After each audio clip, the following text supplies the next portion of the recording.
Hello. Hi. So first thing, is this thing, like I can hear myself very loudly here. How is it for you? Is it okay? Is it too loud? Should I? Okay. I have to get used to this. This is very new. Okay, so first of all, a warm welcome from my side to this course as well. If you've been here in the beginning of last lecture, you have seen me in the first minutes when Sammy introduced me. So maybe, yeah, just a quick introduction. My name is Daniel. I will be co-teaching with Sammy this lecture. And the way we will do it is Sammy gave the introduction last week. I will be teaching for the next 6 weeks. That means including the first week after reading week or recess. And then Sammy will take over again for the second part of this course. Now, the reason why we decided to make this split in this way is the following. Maybe Sammy discussed this last week already.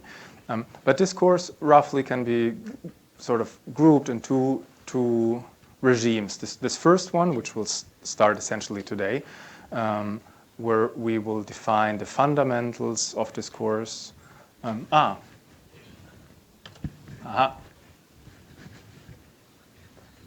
That's not it.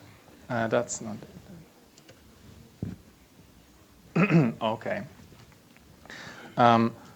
The first 2 weeks where we will define the fundamentals of this course, like what is a Brownian motion, what are the objects that we're dealing with, what are the background needed. And the second course will be more about applications, implementations, and so forth. Very good. Maybe one organizatorial thing and one comment. So there will be 2 midterms. I will administer one of them, Sammy will administer the other one, and then there will be the final term. I haven't decided completely yet, but it will be very likely that my midterm will be in the first week after reading week. Yeah? And the format I will also confirm within a couple of days or the latest next week. The format will be like an online questionnaire that you will have some time to access. So I think there will not be any problems, even if you will be traveling for some bit. So that really shouldn't be an issue. Okay, so now all that being said, one very important comment. Yeah? So first of all, what's your background? Like who, for instance, who has a background in math? Who did a math lecture? Okay, less than 10% maybe. What is your background in any case? Does anyone want to share? Like, is it more econ? Is it more CS? Stats?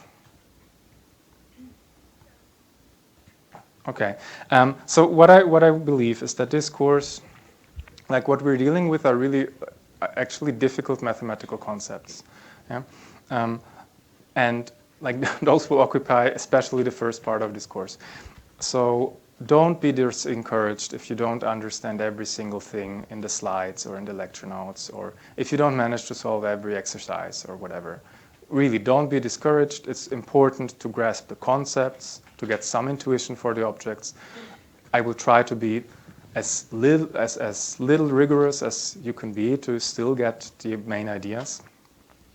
But it's really not like if you don't understand every single detail, don't be scared. In particular, don't be scared regarding like failing the course or anything like this. Yeah? Okay.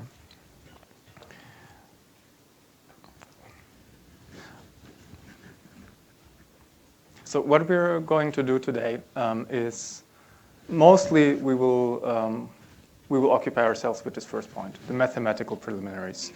And how that will work, we will start with just some basics of probability theory, because essentially this whole course is about applying probability theory to financial modeling.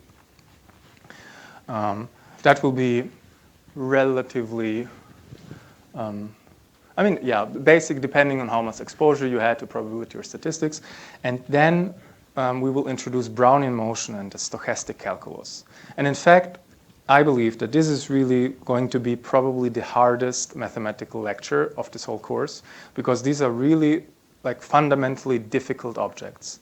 Even for someone with a math background, if you haven't seen that, that's going to be not something you can digest in a second. Yeah? So I will be spending most of the time doing my best to explain to you what a Brownian motion is and what is stochastic calculus, what's that about. And eventually we will see some applications in financial modeling.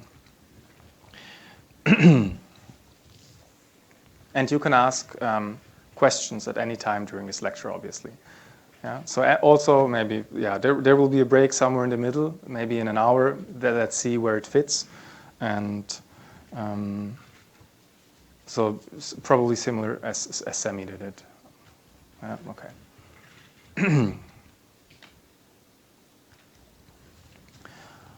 Very good. So let's start, or well, there's another monitor. Cool.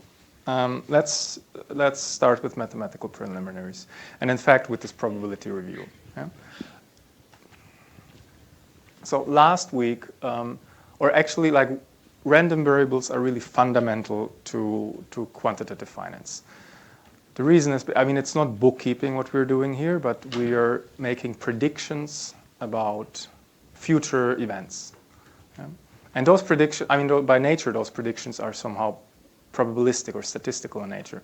So if you, in contrast to last week, yeah? So for instance, if you think, like, I don't know how a stock evolves, you will never be able to say with 100% next year it's going to evolve to, I don't know, some positive return or negative return. Yeah? There are unforeseen things like, I don't know, a storm could like destroy all the construction size of Apple and and that would certainly affect the outcome. Okay, so random variables are used to model these uncertain events. And in this course, there will be always either discrete or continuous. Most of the time, actually, continuous. And continuous here, there's no mouse, okay. Continuous here means simply that there is a density function, phi, yeah, that is positive, non-negative. It assigns positive or certainly not negative values to events. It integrates to 1 because the probability of, I mean, that anything happens is 1. And if I want to compute the probability that X, for instance, the stock price is between 90 and 110, I just integrate the density over that interval. Yeah? So those are, I mean, there's generalizations for random vectors. So if there are if they have 2 or more components, that will be continuous random variables, and then there will also be discrete random variables. Discrete here means simply that there's a finite number of states that the random variable can take, each with a certain probability pk. And similar as in the case of densities, those should be non-negative, sum up to 1. Now, discrete random variables have like 2 justifications for being treated in this course. First, I mean, they're simpler if you want to like convince yourself that an expectation or so, what we will define in a second, has some form or whatever. Discrete random variables are just simpler. But second, and crucially, like if we implement anything, it will always be some form of discretization in the background happening. Because like the computer can only take like a finite number of values.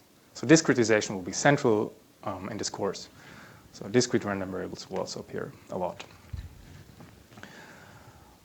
in binomial models, for instance, or so.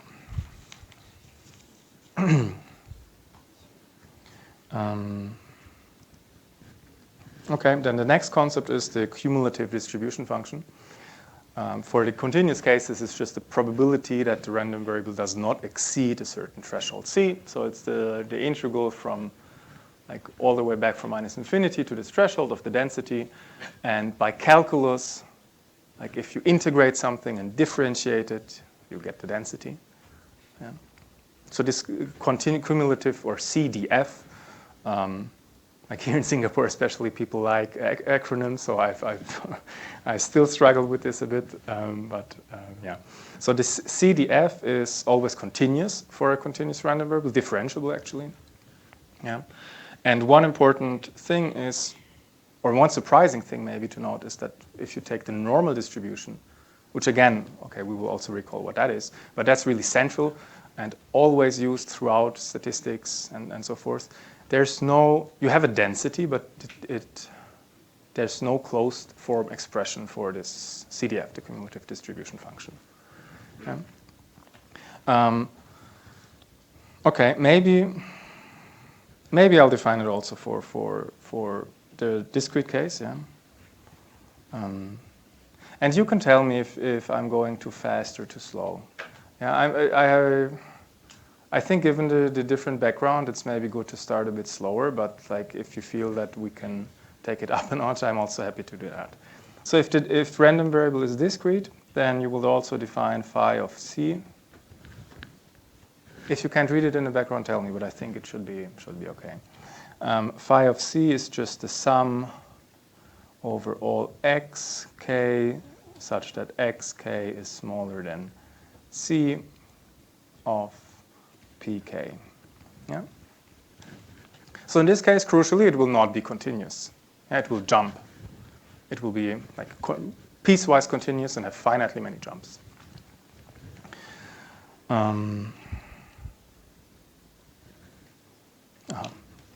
Mouse. Okay, so those are random variables and their densities and CDFs. Then there are two central quantities. Yeah, firstly, the expectation, or mean, or expected values. I will use all names simultaneously. So the mean is just defined as the integral of the density times the identity. And here it's there are several comments. Yeah. So first of all, in the discrete case, there's a much nicer expression, as I said before. So discrete, maybe let's look here. X discrete, expectation of x is just the sum over all these k's. So remember, x took finite values small xk times your probability.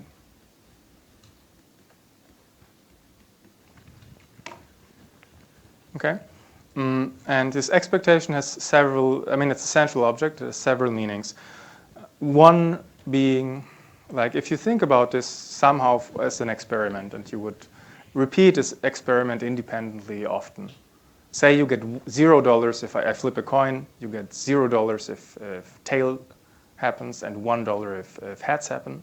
If I would repeat this many times on average, you would get on average $0.50. Yeah? So the mean is sort of what you would expect to get. Of course, like in this experiment, like once you get $1, once you get $0. So it doesn't have to be in this state space. But that's sort of how you can think of a mean. Yeah? Okay, the second fundamental object in this probability theory here is the variance. And the variance has this formula that you can use to compute it. It's often the way you would compute it. Compute the second moment of the random variable minus its mean squared, bless you. That's a useful formula. But what is much more informative is actually writing it like this. Expectation of x minus expectation of x square. Yeah. And to get to this formula, it's actually really just a reformulation using expanding a minus b squared. Yeah. But the reason why this is really important is, what does this tell you? This first formula doesn't tell you much, actually. The second one tells you that the variance is sort of what you would, on average, expect for the fluctuations to be. Yeah?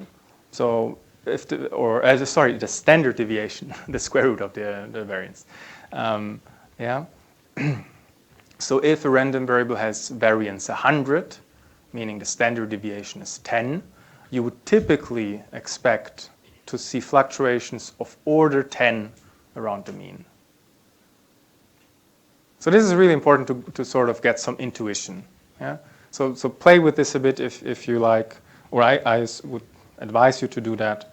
And maybe finally, using all these algebraic reformulations, what we can also do is write the expectation as the minimizer of this functional, or function actually. X maps to expectation of capital X minus small x square. So this is a real number. Yeah. So what this last formula tells you is sort of the expectation is the unique value which minimizes fluctuations around it.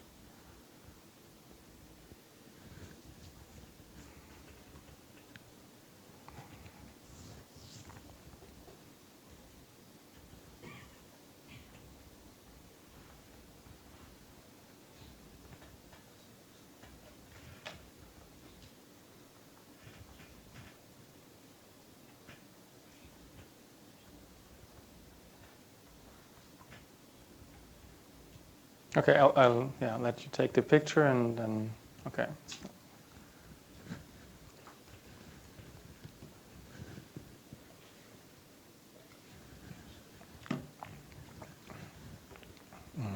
So those are the essential insights for expectation and variance. The first set, sorry, the second comes now. Firstly, the expectation is linear essentially by definition. The variance is quadratic, and actually you can see that simply because, like, if you multiply x by a, you have a square at both instances, so the a square will come out in front of.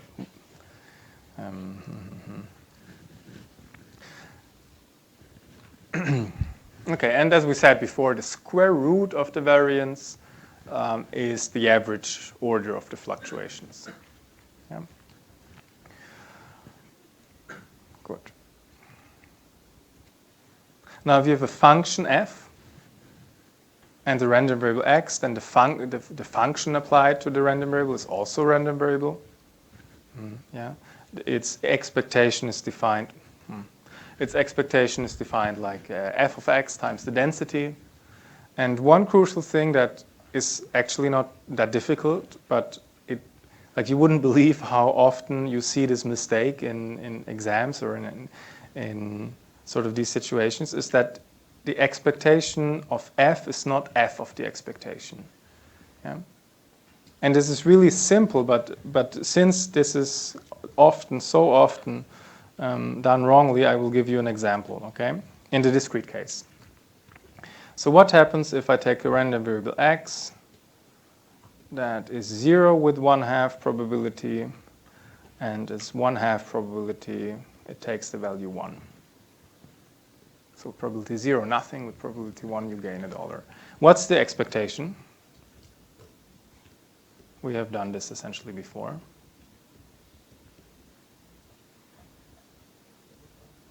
Yes. On the other hand, let's take this function f of x just to be the x squared. Sorry, that's precisely not what I wanted to show. You gain $1, you lose $1. Yeah, it's sort of a fair game. So then the expectation is 0. You take f squared to be x squared. That means x is always 1. X squared is just 1. In particular, the expectation of x squared is 1. Yeah. So this is very simple, but remember it. I really hope that you will not make this mistake.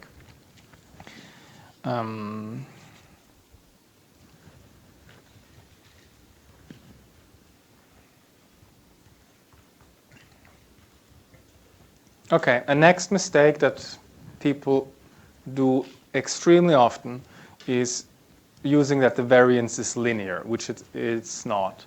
So expectation we have seen is linear. The variance, however, satisfies this quadratic formula, essentially. So the variance of a sum of random variables is the sum of the variances plus their covariance. And covariance has this formula. Yeah? And actually, it also has this formula similar to previously. So it also has, you can also write this as expectation of x minus expectation y minus expectation. Yeah, but that's, I mean, maybe that's not as important here. But what really is important, so the variance of x plus y is not the variance of x plus y in general.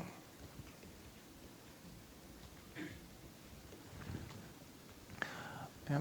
It is true if those variables are independent. Yeah, if one doesn't contain any information about the others, then that's true.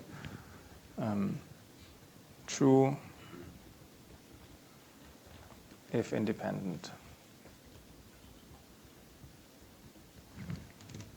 Yeah, but just again to give you a simple example that it's not true, consider for instance the case that y is just minus x.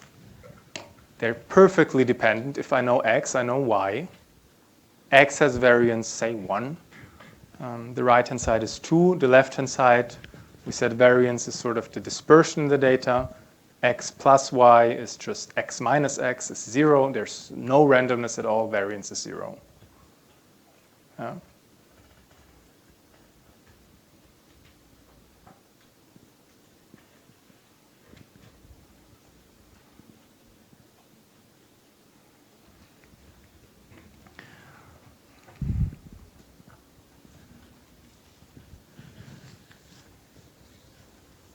Okay, and rho is the correlation. That's just similar as to the variance. That's just the square root of. It's normalized. Yeah, it's normalized.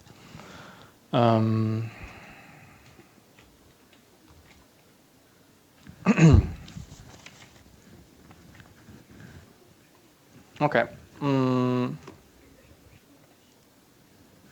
Finally, what a central object in this course, in general in probability and statistics, is the normal distribution. Yeah. Later, actually, this second half of the talk about Brownian motion and all these models are essentially a generalization of normal distribution. Yeah. That's the central object. I probably have seen this. So these days, people see it already in high school. But this is also like just one justification. This is the universal object in statistics. So if you take anything with data and have many data, then eventually you will see the normal distribution appear. So for instance, if I would measure the average height of a population and I would collect more and more data, then eventually what I would see, the sample distribution would look like this, roughly. Yeah? That's the limiting theorem. That's the basic theory, central limit theorem in statistics. Yeah? Okay, so how it is defined? Firstly, if I take just, if I have mean 0 and unit variance, that's the density here. How did Semi do it last time? Did he have a pointer? Did he have something? Because I really feel like I want to be showing you things. But this doesn't work here. Look, I mean, I can do with the mouse what I want. And you only see it here in the... Okay. Can I do this here? Okay, that's... Let me see if I figure out something until next time. If not, then so this here is the density just for the normalized variance 1 mean 0 normal distribution, and the general normal distribution would be defined like this. So if x has a normal distribution like with mean a and variance b squared, then what you would do is, well, subtract the mean. We know that the mean is linear, so this guy should have mean 0. We know that the variance is quadratic. So if I divide by b squared, I get b squared divided by b squared here. Hence I get 1. Yeah? So that's a very, I mean, in some sense trivial normalization, but this is used throughout. Like you will always use some form of normalization like this. Okay? Now, as I said before, the normal distribution doesn't have a closed form CDF. Yeah? So if you want to compute these type of probabilities, in principle, like you could compute this. No, this is it was called phi of. Okay, you could compute it as the difference between the two CDFs. Yeah? But they're not closed formula, but they're still like tabulars with all sorts of values for various confidence intervals. Yeah? One very important thing, or to maybe mention at the beginning. So Sami did this probably already last time. So this course is about like the interplay between modeling and applications. And what you have to do sort of is to find a compromise between how accurate a model can be for a description of reality and how much you can actually infer from it. Like a very complicated model will not give you too much information, and a very simple model will be maybe too little accurate. And one very important problem, even though Brownian motion and normal distributions are used all the time in finance in particular, is that normal distribution has extremely light tails. Yeah? So maybe problem, what does that mean?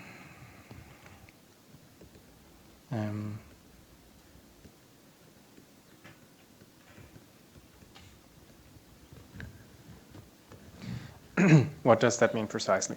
And actually, so I found it quite funny to do the calculation myself. So I will give you a very concrete example that undoubtedly will like showcase this problem. So for instance, what we will do is, okay, we will take x is distributed as a normal distribution, mean is 100, and what did I say? Yeah. Standard deviation is 4. So what I think about in this context of x is stock price, currently valued, say, at 100, and the average returns should be like 4%. Yeah? So on average, I expect that, well, in a year from now, so if this is the current price and x is the value in a year, I expect roughly to be between 96 and 104. Yeah? So now we can do some calculations. Yeah? And the first two will be like, will not be as interesting, but we'll show you once. That means, so precisely if you use this formula here for the confidence level, then you will see that roughly, and I'm rounding, the probability that x will be between 93 and 107 will roughly be 90%. Reasonable, no? If you go a bit further, and okay, so this is a very reasonable, that's what we would expect. That's sort of the definition of standard deviation. If we go up a notch in the in this level here, yeah, and we compute the probability that x takes its values in 4.5 times the standard deviation, so that would be 82 and 118. Yeah. So this was, the first line was like 1.6 times standard deviation. The second line is 4.5 times standard deviation. Then this would already be, so this is like 0. Like this. Is 1 over 36,000. So what does that mean? This probability is extremely low. Like it's 1 over 36,000. In particular, like to see such a behavior, I would need on average to wait 100 years, yeah.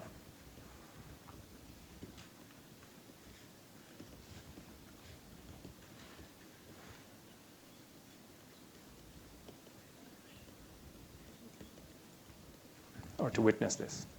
Yeah? So this probability that x takes a value with more than 80 points difference to 100 is extremely low. And to go, now comes the punchline. What happens if we go one level of the standard deviation higher? So what if we compute that the probability that x is not in between these two bounds, so that x will be either more than 127 or less than 73, this is roughly 10 to the minus 10. So this is a probability that close to what the computer, in particular, if you do the same sort of analogy and argument, how long would you on average need to wait to witness such a completely rare event? Then you would see, 30 million years.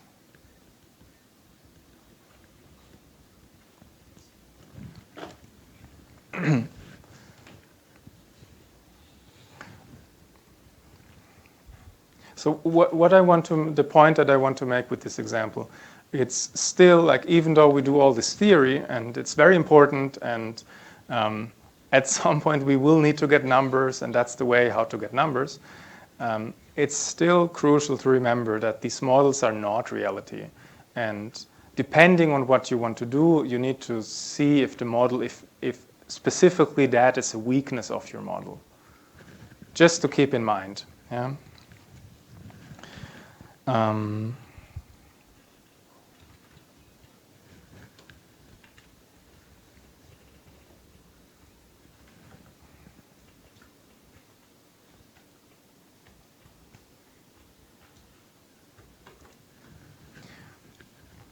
Okay, the two final slides before we move to Brownian motion.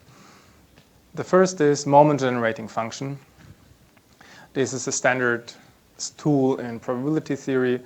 Why it's, first of all, it defines like this. It's expectation of the exponential of x.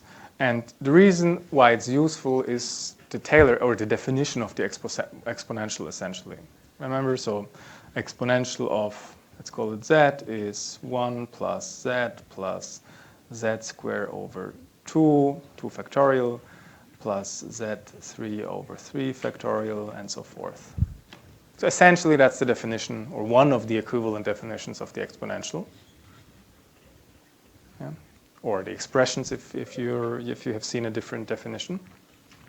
And if I plug this in now, here xs, what I will get is, all these terms. And expectation is linear, so it's 1 plus s times the expectation, s squared times the second moment, s cubic times the third moment, and so forth. Why is that useful? Because of this fact. Yeah? If you differentiate this function, the first derivative here, for instance, ms of x ds, what will it be? The first term 1 is 0. It will be just the expectation of x plus 2 times s 2 factorial, expectation of x squared, and so forth. If I plug in s, all these terms will have some s squared, s3, and so forth. If I plug in s equals 0, all this will cancel. Yeah? So this is the formula.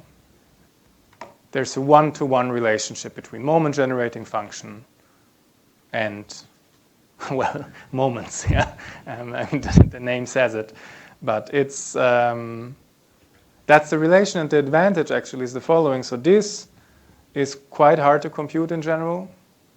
Also you would have to compute it every time by hand. The moment generating function is often easy to compute, especially for a normal distribution. There is a closed form expression. So you take it, it has a simple expression, we will see it. The next slide actually. And that's it. Yeah? You immediately have all the moments.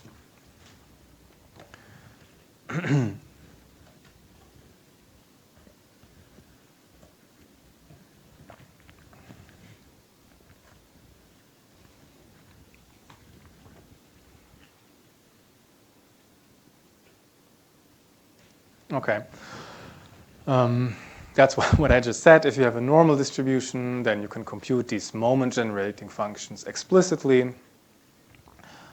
And in fact, let's do this exercise just that everyone, I mean, okay, that we've used expected value and so forth once. And let's do this exercise simplified version. So assume that mu is 0 and sigma square is 1. Yeah. Just, I mean, then this formula like disappears, this disappears. It gets a bit simpler. And I'll let you figure out how to get the general case. It's actually simple. I mean, it's using the transformation that we had on the previous, when we defined the normal distribution. Okay, so let's go through this. Moment-generating function is defined as the exponential e s x. So I take the function f. So this is my f of x. So this is expectation e to the s x phi. The density was e to the minus x squared over 2 divided by square root 2 pi dx. That's the density.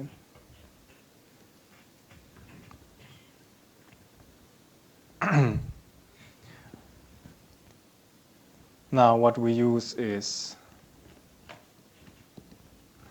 exponential is it tensorizes. I mean, e to the a times e to the b is e to the a plus b. So e to the s x minus x squared over 2. This we can expand. Let me just check my notes. This is e to the s squared over 2 times e to the minus x minus s 2. Yeah. I mean, to see that, just expand this term. A minus b squared is a squared minus 2ab plus b squared. That's just an algebraic reformulation. I mean, all this is, and nothing deep happens here. Really, it's just calculus using. I mean, yeah, okay. I'm not sure. You need to be like accustomed to the rules of the exponential. That's essentially it. So now, what happens next? So this term here doesn't depend on x. So I can take it outside of the expectation. It's e to the s squared over 2, or maybe e to the s squared over 2 times the integral minus infinity into infinity 1 over square root 2 pi e to the minus x minus s squared over 2 dx. Yeah, that's just linearity of the integral. And now I find, to complete the proof, I claim that this is 1. And the way to see it, there are two equivalent ways. I mean, this is the density, because this here is the density of a normal distribution with mean s and variance 1. And the density, you don't need to check. Density always integrates to 1. Yeah?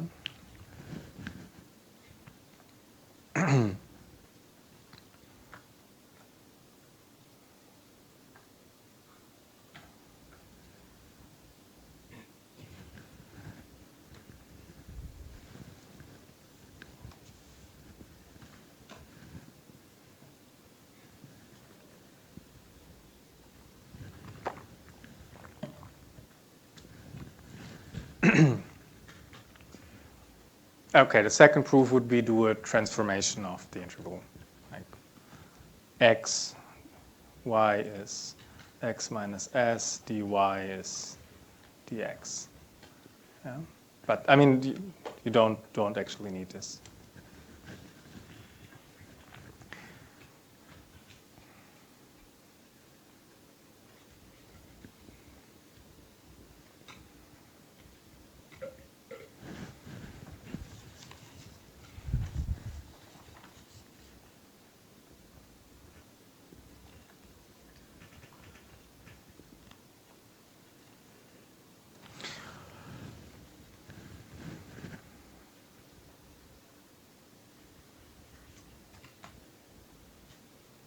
Okay, with this, I would conclude this review of general probability theory that is necessary for this course.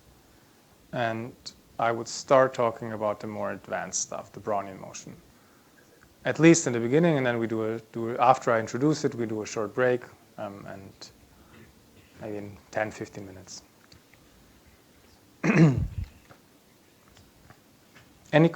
Are there any questions so far?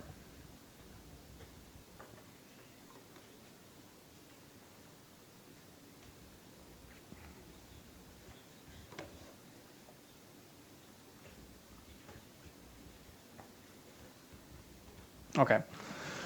Brownian motion. This is the central object of this course. Everything will be using Brownian motion, built upon Brownian motion, be generalizations of Brownian motion. Brownian motion is the central object of this course. Who has already seen this concept? Who is it? Okay, three people. Okay. This is a fascinating thing. It was discovered in physics, actually in biology, probably, yeah, in biology.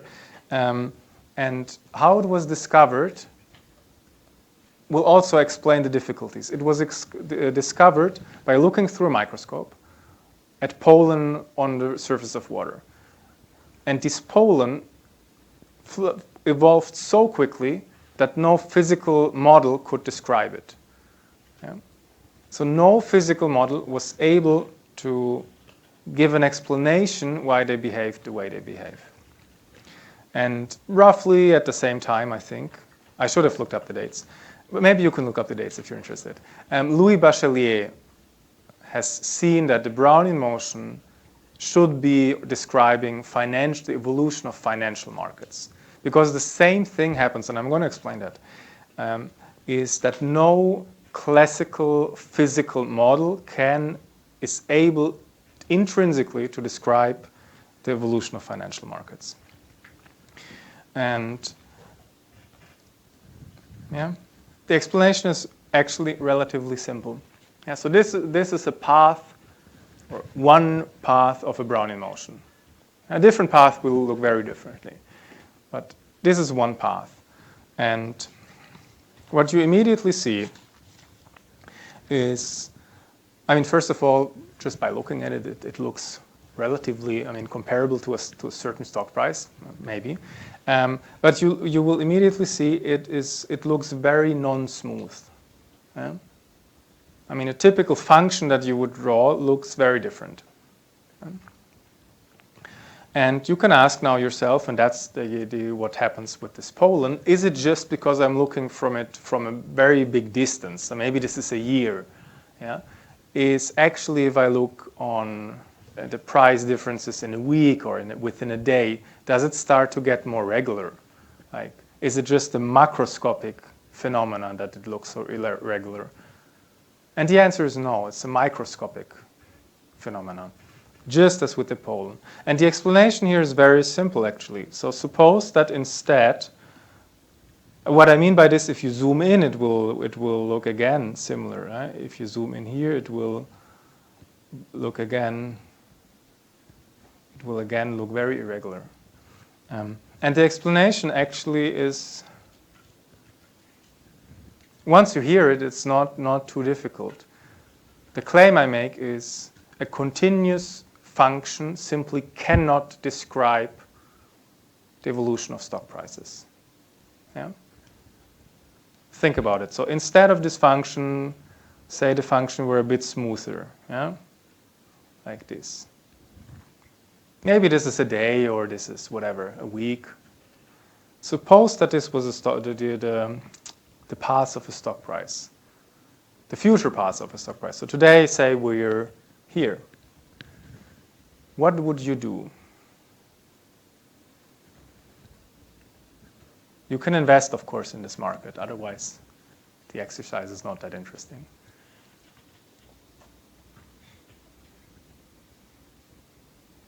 Okay, maybe let's do it simpler. Let's say, okay, I've waited a bit, and now I'm here. I know this whole trajectory until here. This I know. Now what am I going to do?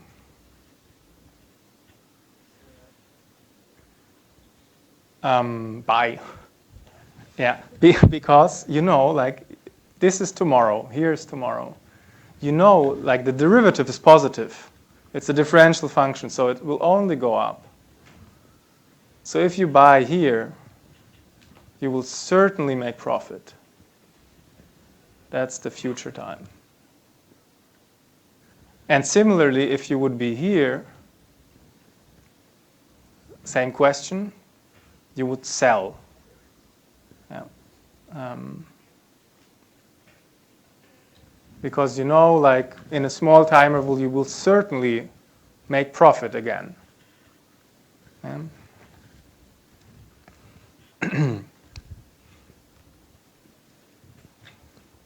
So that is the reason why continuous smooth functions cannot be used to describe financial markets.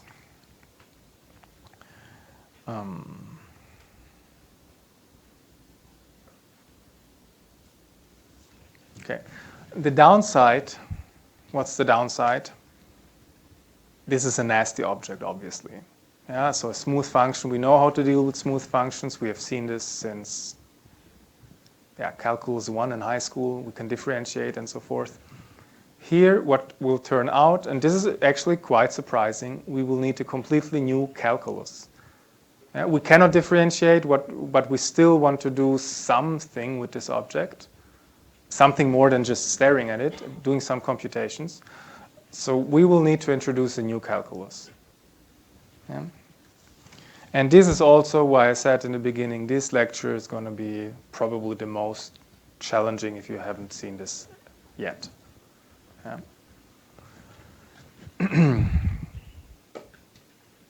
Okay, before introducing this new calculus, let's define Brownian motion. Yeah? Brownian motion is a continuous process. Yeah, so we've seen it doesn't jump. Yeah? It starts in 0. I mean, that's just a normalization. Yeah? It starts in 0 and has two crucial properties. The first property is the following. So an increment of the Brownian motion. Okay, I hope. Okay, nice. The increments of the Brownian motion have a normal distribution where the variance has the same value as the variance in time. So what does it mean if I take double? Okay. If I take WT, maybe let's take WS minus WT, and okay, I mean I have T here and I have S here. This will have a normal distribution of 0 T S minus T. And from this first property, I claim that you can read off that it's very irregular. Yeah? Because now we tie back with the first part of this lecture. Yeah? So what does this variance here mean? So let's say I have T and T plus epsilon. So if you don't have any math background, epsilon in math is always a very small number.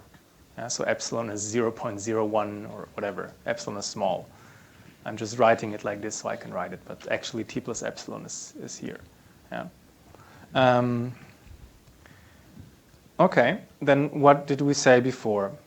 So the variance here, the increment, if WT is here, then WT plus epsilon will be roughly here. So that's square root epsilon. Actually, my writing is not that. So let me give you two numbers because I didn't write it as well as I wanted to. If epsilon is 0.01, extremely small number, then square root of epsilon is 0.1, 10 times larger. Yeah? So what I mean by, this line is extremely long in comparison to this line. Yeah.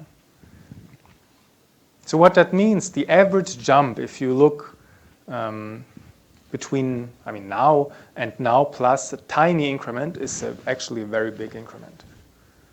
So in principle, what you see, like if you if it was really just t plus square root epsilon, yeah, then this object you wouldn't be able to define it because the derivative is plus infinity. Yeah? So it doesn't exist. What makes it exist, once it jumps up, once it jumps down, somehow then there will be some cancellations. Yeah? But this here is really the reason, or this here, equivalently, is the reason for this irregularity. Yeah? Small increments in time lead to big increments in this space state.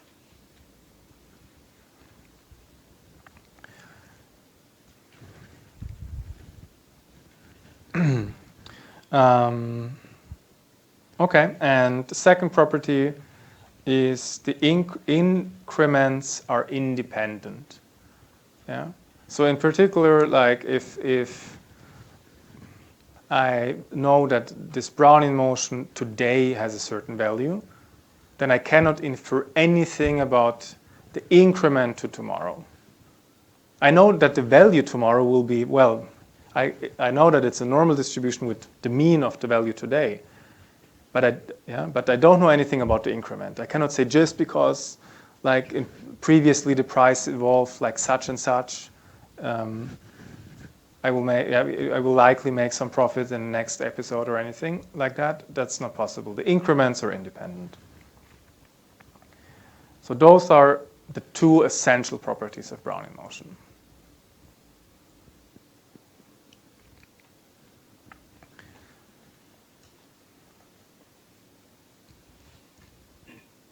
Good. So since this is an applied course, Semi is teaching, I am teaching, and since you might be also reading other literature, that's my excuse to not be completely consistent. Sometimes I write a subscript, sometimes I write brackets. In the literature, sometimes people write S of t instead of WT. In the finance literature especially, sometimes even X of t. In probability theory, they would rather write B of t. Yeah. Just, that's, not really a warning, that's just a message for you that if you read up and things are not called exactly the way that they're called in this course, it's simply because it's a very interdisciplinary area. Different people have different conventions. Yeah. And an excuse as well, to be honest, but that's, yeah. Okay, the existence of this thing, actually, it needs to be proven. And as I told you, it's not trivial. Like, it was only like many, many decades later, I think, then Brown discovered this, and Louis Bachelier said like how this object should evolve, that people actually managed to say, well, this exists mathematically, so I can write this down. I can write down formulas and so forth. But that's not going to be of interest to us. So just take this as a given. This would involve a bit too much probability theory.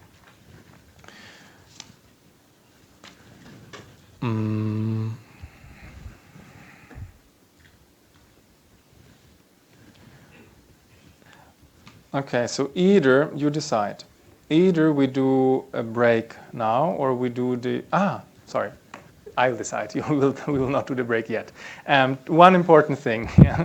Brownian motion, I said, it's a continuous time object. And previously I gave the explanation that the normal distribution is so natural because it pops up as the limiting object in statistics, for instance. Okay? Brownian motion has a similar feature. Yeah? What you could also say is, let's not do continuous time. Let's do a discrete time approximation. Yeah? So reality, I mean, there's only milliseconds. I cannot go any finer. So this is 0, this is 1 over n, and n is a large number here. This is 2 over n, and so forth until the interval 1. And in each of these time intervals, I just flip a coin, say. And it goes up with 1 over square root n minus 1, minus square root n, and so forth. I'll show the picture in a minute, the next slide. Then these discrete objects will converge to a Brownian motion. That's the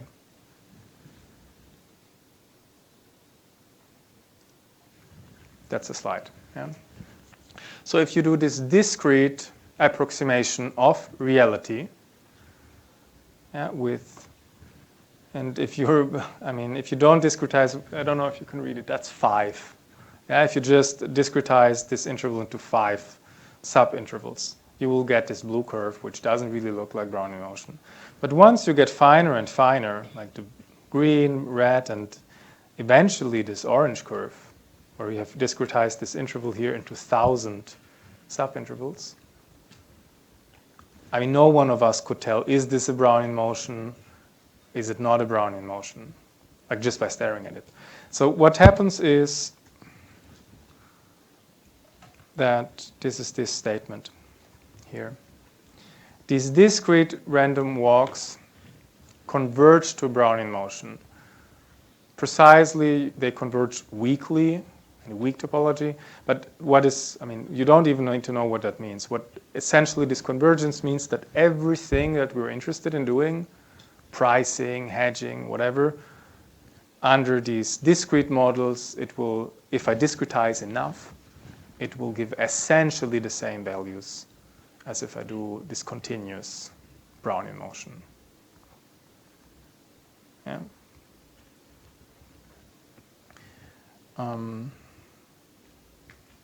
Yeah, and I mean, and this has one important consequence that we can discretize.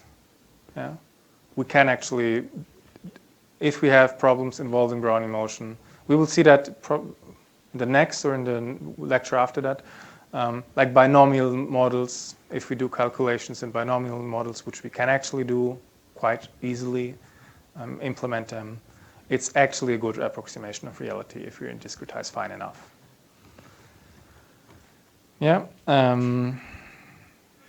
Okay, so the question maybe, the question which I will stop this first half of the lecture is, why don't we stick to the discretized version? Why do we all do we actually go through this complicated thing where we need to prove existence and which behaves so irregularly? Yeah. And I mean, if you have some experience in physics or maths and you know the answer, I will share the answer after this 10-minute break. That sounds good, or 10-minute break it is.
Hello, hello.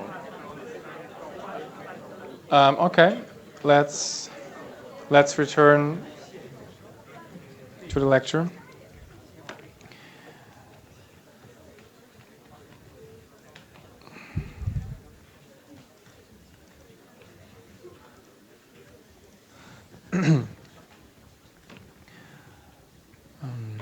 So we've ended with the Brownian motion, and just again to define it, it's a continuous process. It has normally independent and normally distributed increments. Crucially, with this property that small time increments will have big increments in space. Yeah? And this is not inherently, it is this property tells you that it is not a differentiable process. So it will have many fluctuations looking like this, maybe. Okay, actually, yeah, I forgot. I ended with this question. So why do we care, or why do we care about this continuous object, continuous time object, and don't just use the discrete version? The reason is because always in maths and physics and so forth, a continuous time analysis just has a much bigger toolbox than the discrete time version. So we can, here not, but in classical models we can differentiate, we can make evolutionary models, and we would like to do the same thing here as well. Yeah? Describing evolution of future stock prices via models, which are Brownian motion and more complicated versions of it as well. And the very first thing that we need to do, so this will actually require, as I said before, a new calculus. And this first observation in this new calculus is that we can define stochastic integrals. Yeah, so I'm going to spend a couple of minutes on this slide. Yeah. So this is what we want to do. Yeah. Define a stochastic integral. Why do we want to do it? Essentially, like every hedging, the gains and losses of every hedging strategy, dynamic hedging strategy, will be of this form of a stochastic integral. If you just think about for a second about this term here, that I highlight in red here, that's really just a simple dynamic strategy. So whatever this f is, buy, sell, you observe at time t, say just the current state. You can also observe the previous path, complete previous path. You decide based on this if you want to buy and sell. You invest in the market, and in the next period what you gain is, well, depends on the evolution of the stock. Yeah. So we've seen actually you probably have seen last lecture, this very fundamental concept of hedging in this extremely simplified bookkeeping examples, where there was no stochastic component. You always have fixed returns of some value. And what actually is one of the fundamental insights or in this quant finance or math finance is that this phenomenon isn't only valid when you can risk-free borrow and lend money, but it also is true in much more complicated settings, like these settings where you model prices using Brownian motion. So hedging will explain completely the prices of options. Yeah? So hedging, it's very important. Maybe I'm talking about too much. It's clear why it's important. So we want to define these stochastic integrals. We want to do some calculations with them. And the difficulty here is this lack of differentiability of the Brownian motion. And now let me see if I can open a new tab. Many I can open. Okay.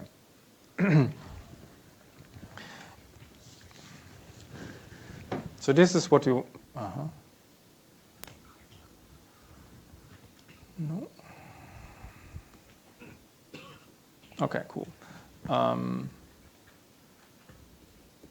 so the goal, our goal, say just f is just depending on time for simplicity. Yeah? Our goal was to define f of t dw2, say from 0 to 1. And I choose these values just out of laziness. Otherwise, I'll forget what I started with. So this is what we want to define. Now, how would we do it in standard calculus? Yeah. So suppose that, maybe let's call it differently. Maybe let's call it g of t is differentiable.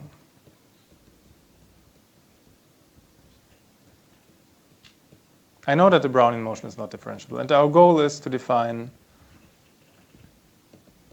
the integral of f of t dgt. Then how you would usually define it in calculus is you would define it as f of t dgt is the limit of finer and finer partitions. Maybe let's call this n, capital N, small and large k look very similar. So small k to 1 to n, f of tk, g of tk plus 1 minus g of tk. So this is just the Riemann approximation. Yeah, so you have tk, t, or k plus 1, and so forth. You have this function. And g assigns how much weight you put on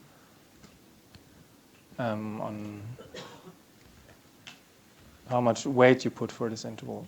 And then you just discretize the function. Yeah? So this is standard Riemann approximation. Now if you think about it,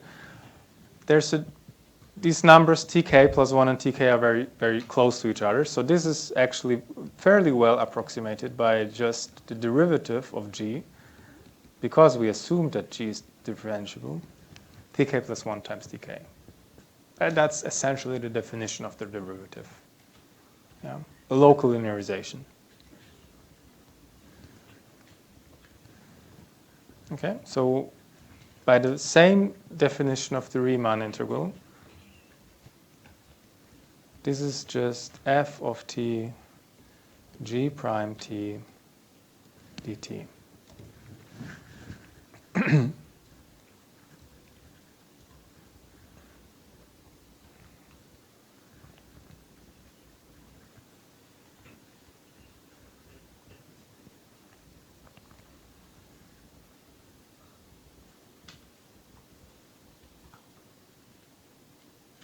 Yeah. So this is just a reminder on Calculus 1. If you have not seen that, I will go back to the slides. If you want to take a picture, then maybe do that now. I mean, you're not don't need to take a picture. It's if you want.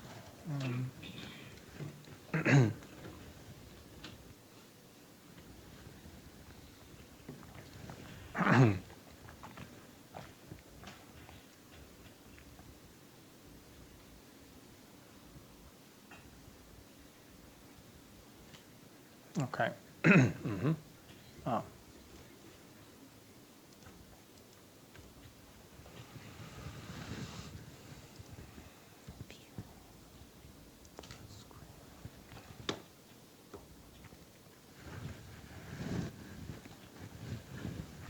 Okay, so what we're going to do here is, well, we do the same thing, right? This here, we've done, that's just the definition. But crucially, like we cannot differentiate this. This was the whole point. By the way, this would be a midterm question of mine. So is the Brownian motion differentiable or not? yeah, by now, hopefully everyone, I've said it many times and enough times that like it's not differentiable. So we cannot do the same argument that we've done before, or the same proof that it exists. Yeah? But actually, it still turns out you can define the stochastic integral if f, this function, is, like, for instance, bounded. That suffices. Certainly, like, continuous bounded suffices. Yeah? Like, all the functions, actually, that we will encounter in this course will be nice in the context of this theorem. Okay, so that's the first major achievement. We're gonna prove it in 2 slides. For now, that's a result that we just take for granted. In particular, like one observation, if I just take the constant function, yeah, then what happens is that this integral is just the difference of the f's, the Brownian motion. Yeah. Why is that the case? I mean, that's actually that's the point I will make a couple of times more.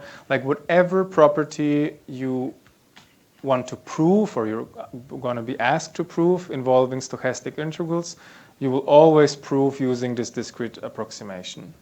Yeah, I mean that's the only tool you have almost. And so if we, prove this equality, here this is just 1, always. So what I end up with is the sum of W2 minus W1 plus W3 minus W2. All these intermediate terms cancels. It's a telescopic sum. Only the first and the last term survive, which are, S and T in this context.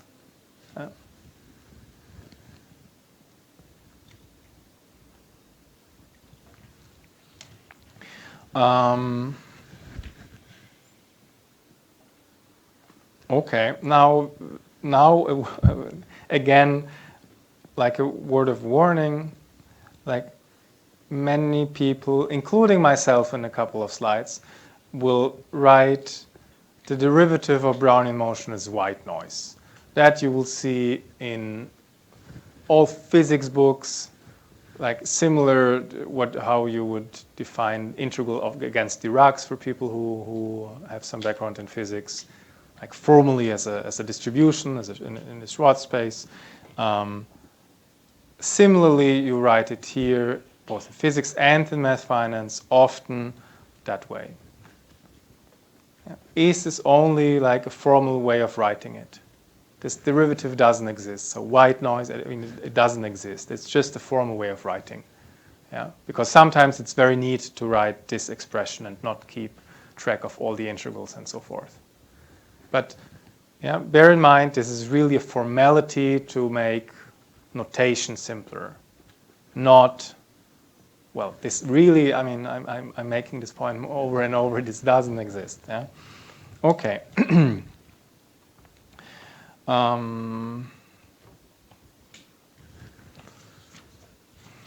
Okay, so 2 slides about properties of the stochastic integral. Like we have seen one trivial property that constant functions integrate to the difference of w. 2 more slides about more interesting properties, or one property and one existence. And then we will move to the calculus related to this object. Yeah. So the very first property of the stochastic integral is that it always has expectation 0. Yeah.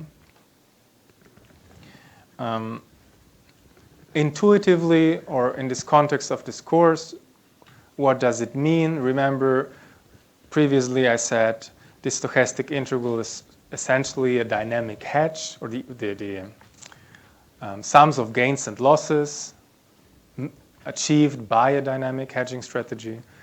If the Brownian motion models an arbitrage-free market, then on average I shouldn't make any money. Yeah? I should be able to hedge a certain outcome, but I shouldn't be able to gain money. So that's precisely what is quantified in this property. Yeah? expectation is 0. I start with 0 investment. I end up, on average, with 0 investment. Not in every scenario, crucially, but on average. And the way we're going to prove this is, well, as I said before, using the definition.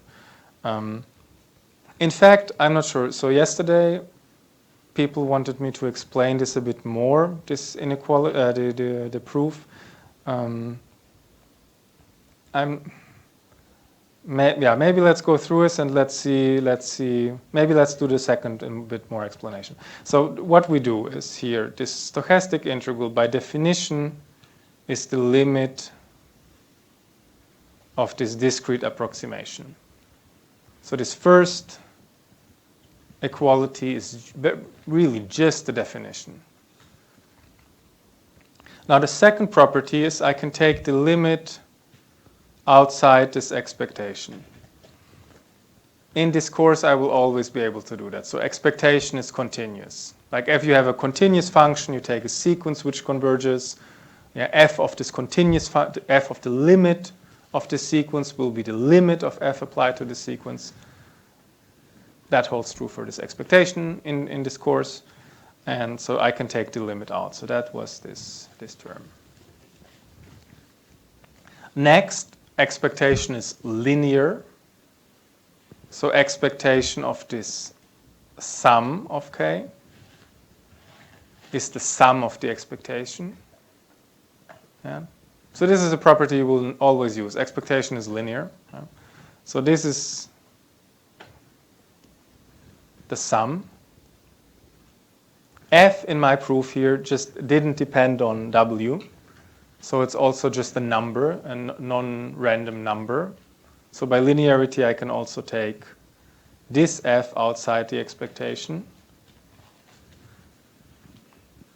So what I end up with is this limit of the sum of f times the expectation of the increment. I know that the increment has a normal distribution with mean 0, and actually the variance doesn't matter here. It's just expectation 0. I mean 0, so mean was the expectation. So this here is 0 just for all k. In particular, like the sum is 0 and the limit of 0 is 0. So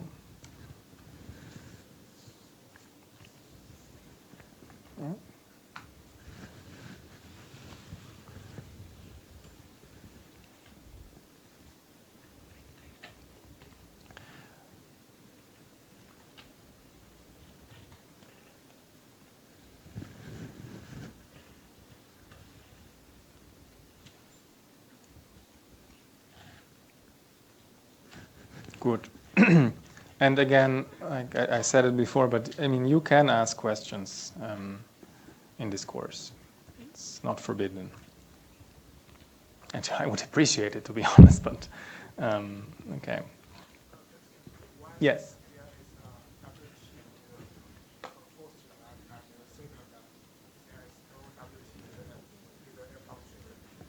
In this f function?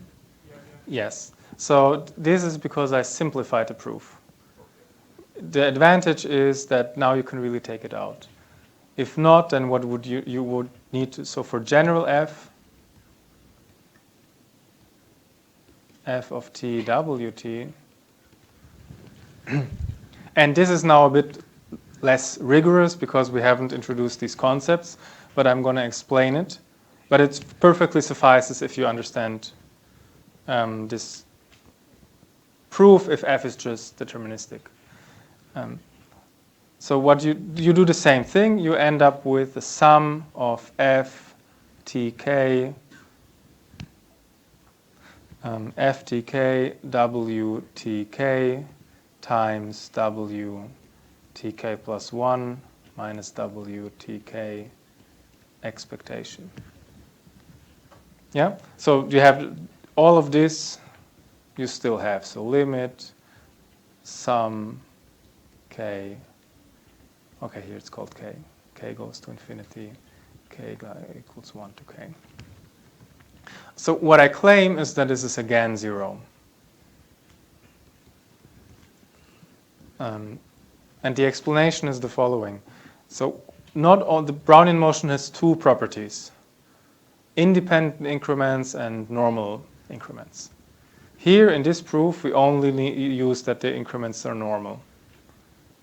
What we will use here as well is that the increments are independent. So this here, this function, I have tk, I have here tk plus 1. Yeah. So before I said the knowledge of the value of the Brownian motion today doesn't tell me anything whether it's going to jump up or down essentially tomorrow. Yeah?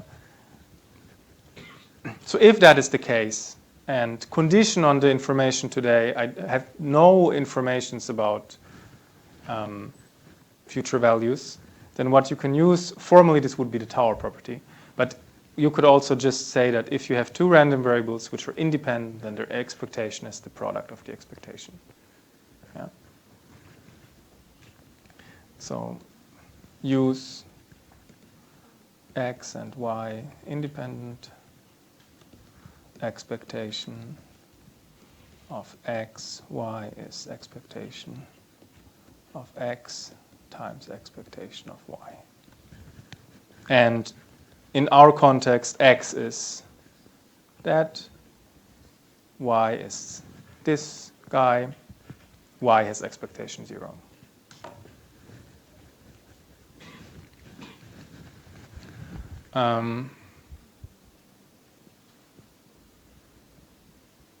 Okay, actually, let me give you one further remark, because now that we started talking about this, you see actually here, based on what I showed now, it seems crucial that this function here, well, it doesn't depend on the future. Maybe f can depend on ws for s smaller than t from the past, so I can use somehow the whole past path to calculate my hedging strategy. So this is okay, but it's not okay that, so at least this proof that we did now doesn't work if I use, say, ft plus epsilon.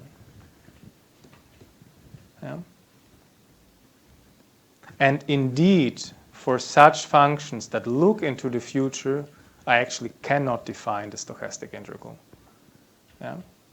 The reason, I mean, think about it. If you know, like, if you know, I've said it oscillates extremely fast, but it oscillates plus and minus. It will take both values. And if I know the sign, I just take the sign and I will gain infinite profit always. Yeah. So these integrants, I mean, in finance, this is very, very natural. Like I cannot use the future price as an input in my hedging strategy. I don't know yet. Don't know it yet. Yeah.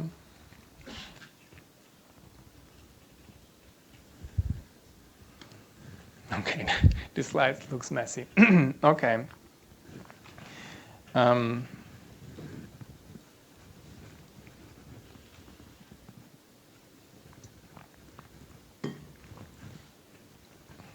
Good. The next property is what is called Ito isometry.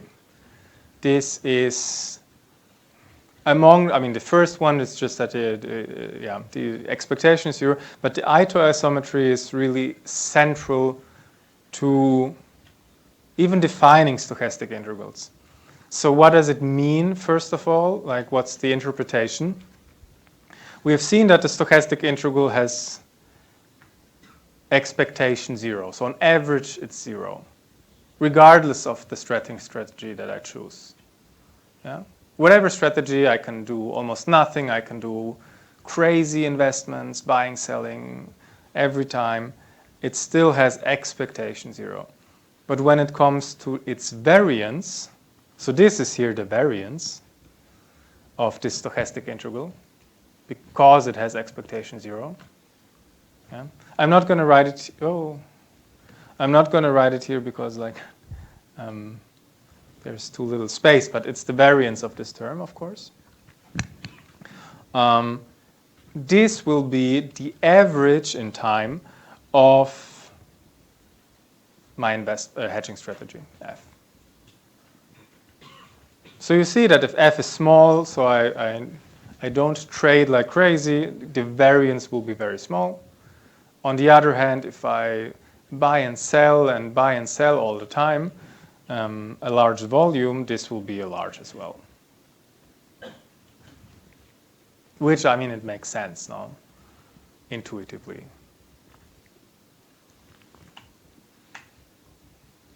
Okay, that's for the interpretation. Now, what is the proof? Again, I will only consider the case that F is deterministic. The general case, well, follows from the same argument, essentially.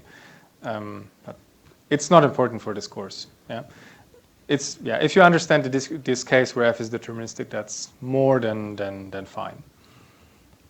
Okay, so the first thing that I'm going to do is, again, maybe can I delete? I will delete this. Otherwise,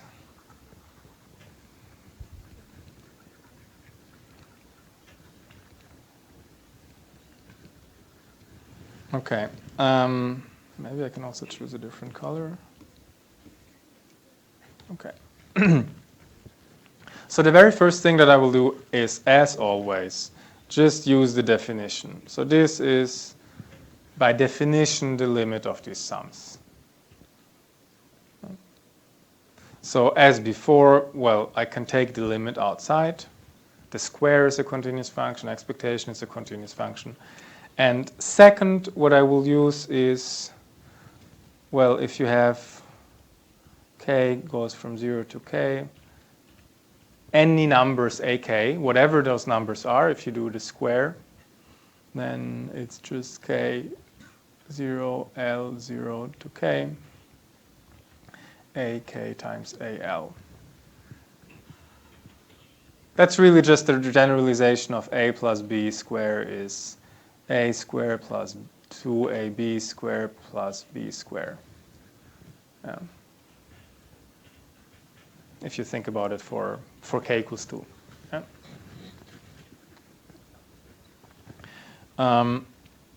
So this is the second inequality. So I have here the sum from k and l.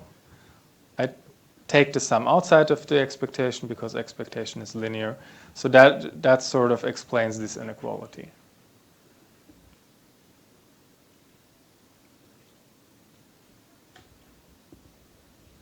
Yeah, so these are my AKs, of course.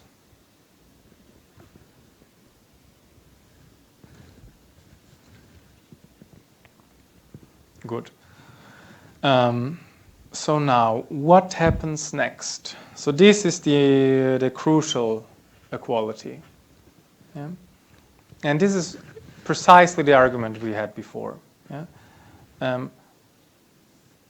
Let's compute this term here. Let's call this star. In two cases, case 1, k is equal to L. Yeah? So we will compute this term star, so meaning this term here. We will need to compute it for every value of k and L. So for k equals L, there's not too much that we need to do, right? It's just k is equals to L, so this is just f tk squared w tk plus 1 minus wtk squared. And that matches this term that we have here.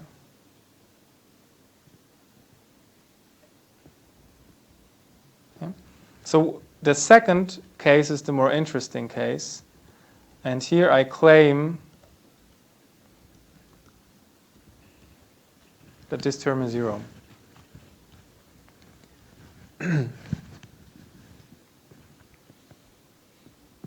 The reason is precisely what we discussed before. So if tk, say tk is here, tk plus 1 is here, and L is not equals to k. So t, maybe here TL, here is TL, here's TL plus 1. So one of the defining properties of Brownian motion is that the increments, so this term and this term, are independent. I mean, of course, only for k unequal L, otherwise they're the same thing. Yeah.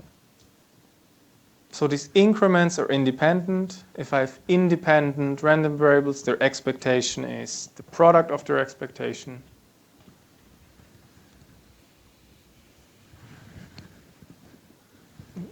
Yeah. Because, oops.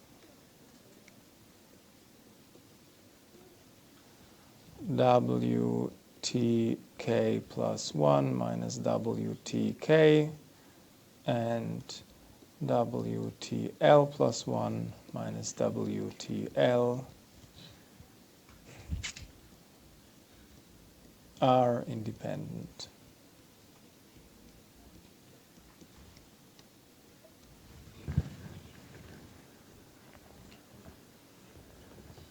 And have zero expectation.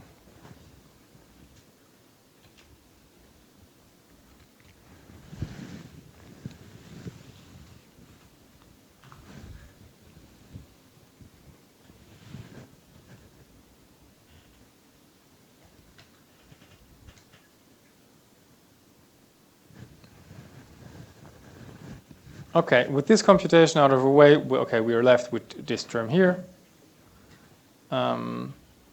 What we use now is that Brownian motion, this here has normal distribution with 0, tk plus 1 minus tk. So its second moment is precisely tk plus 1 minus tk.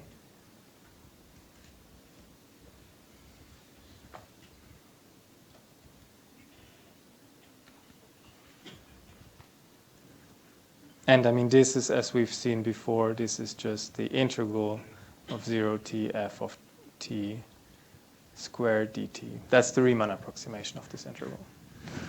Yeah. Bless you.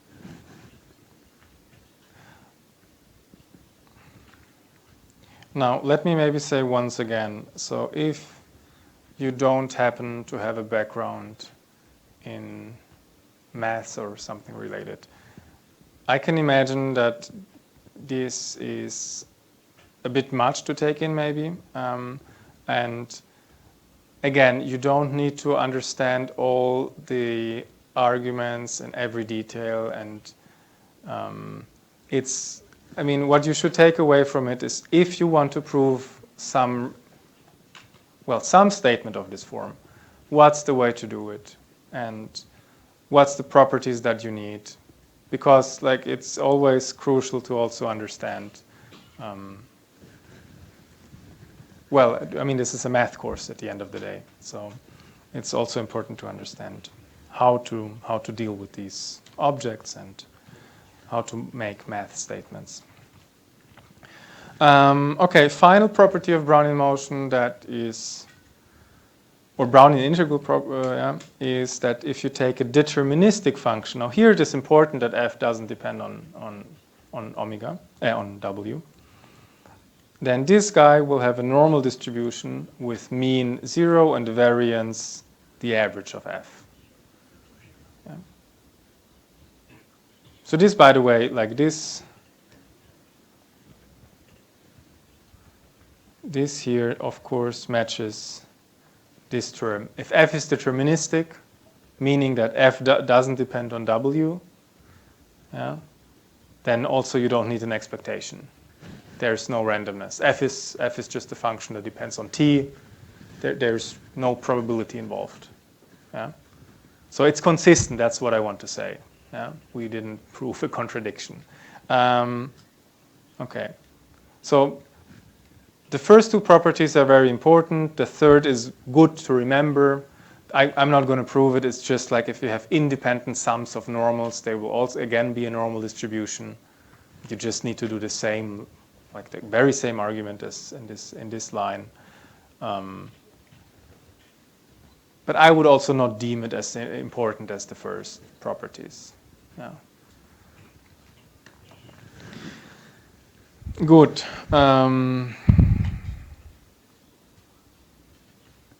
Now,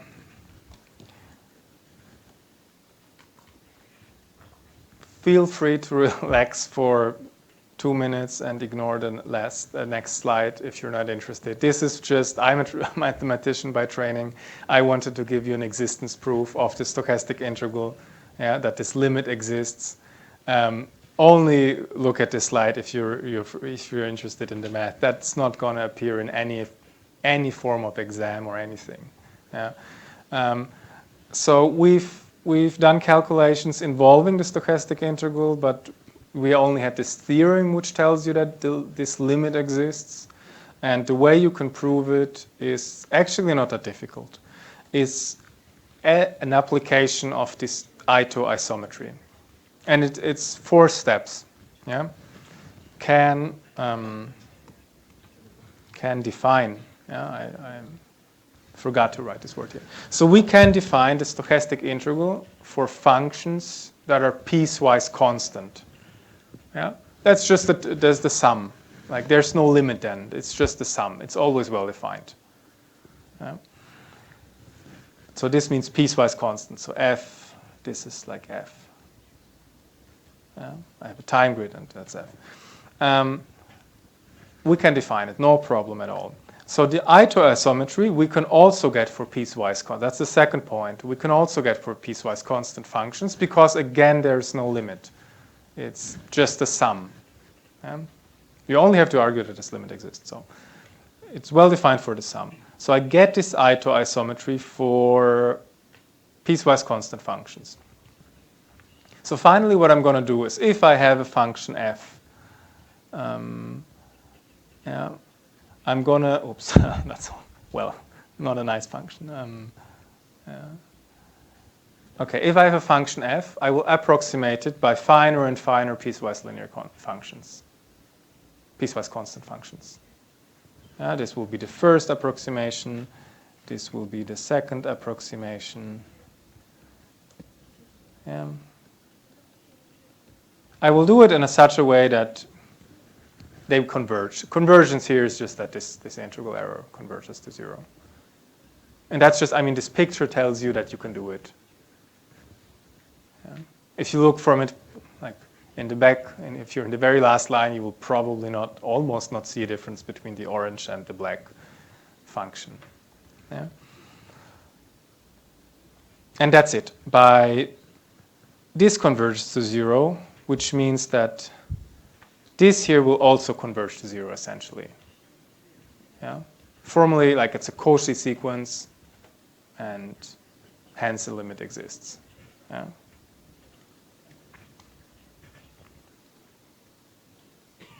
So whenever, I mean, you can define it properly like this, and we have just seen that is well defined. We only used Ito isometry for these piecewise constant, like finite functions, where we didn't, where there's really no problem to define the integral, and yeah, completeness of the space shows that limit exists.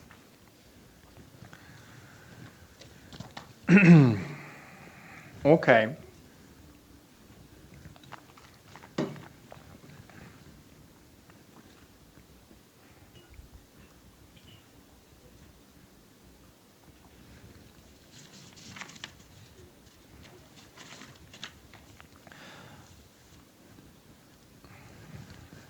Now that's the, yeah. maybe there were three essential slides in this lecture. This is one of them. Ito's formula. So everyone should again listen and look at the board. Ito's formula is the most important tool by far in stochastic analysis. Yeah? And it states the following. So often we are not, I mean, Brownian motion is a nice object, but that's it. And what we want to do is do some calculations on top of it. Yeah, so maybe a model is a Brownian motion with drift, or we will see that in a couple of slides. Yeah? It's not just Brownian motion that explains everything, or a hedging strategy or whatever. And what we want to do is try or aim for like calculus, like as in physics, where you can differentiate, where you can solve differential equations that describe locally the evolution, and we want to have a similar theory. Now, what is the goal? So we have a continuous, or we have a nice function f,